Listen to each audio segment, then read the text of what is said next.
Hey fashion lovers, welcome to the Fashion Try-On. If you want to support our channel, please be sure to like and subscribe. And if you like any of the items you see, be sure to check the description for links and discounts. Today we are unboxing and trying on the hottest G4 golf shoes. Now these are the women's MG4 plus O2 G-Lock Skull and TEES golf shoe. Try saying that 10 times fast. It is a mouthful, but they are really cool. So we're excited to unbox them today.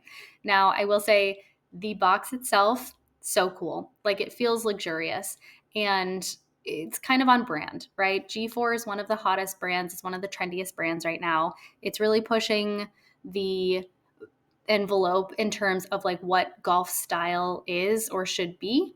It's adding fun, it's adding oomph, it's adding pizzazz, and in this case, it's adding a lot of color. So without further ado, let's dive in. Now, the box itself is magnetized. I do need to point that out. That is just such a luxurious experience. Now, taking a look at our shoes for the first time, they are so well made. They feel really solid. They have embossing in them, if you can see on the top. They have all of the details. It says G4 on the tongue. The shoe itself feels sturdy. It feels like it's going to give you a lot of support. The inside sole has some texturing on there, which you either love or you hate. Some might think it feels like a massage. Some might feel it is annoying.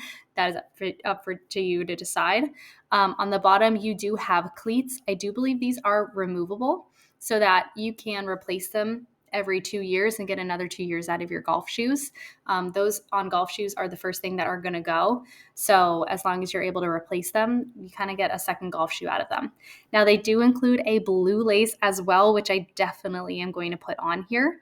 And let's go ahead and try them on. So when we're thinking of sizing for G4, you do really want to size up. G4 runs a little bit small.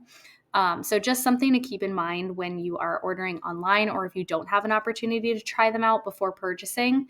I would definitely recommend sizing up or ordering 2 sizes and kind of, trying them out, seeing how they fit. I am usually a 7.5 or an 8. I usually reserve the 8 for boots or things like that. In other golf brands, I am a size 7 in shoes, in golf shoes. So it can vary a lot in terms of brand. Now, one little detail of these shoes that I think is so fun is that you have an orange G4 logo on the outside and a yellow G4 logo on the inside. You can kind of see it when you look at it from the side, but you're not going to notice it unless you really pay attention. So it's kind of like a design Easter egg for me, at least. Let me know what your favorite aspect of these shoes are. If you've tried G4 and you like them, love them, or hate them. Thanks so much for watching and be sure to subscribe.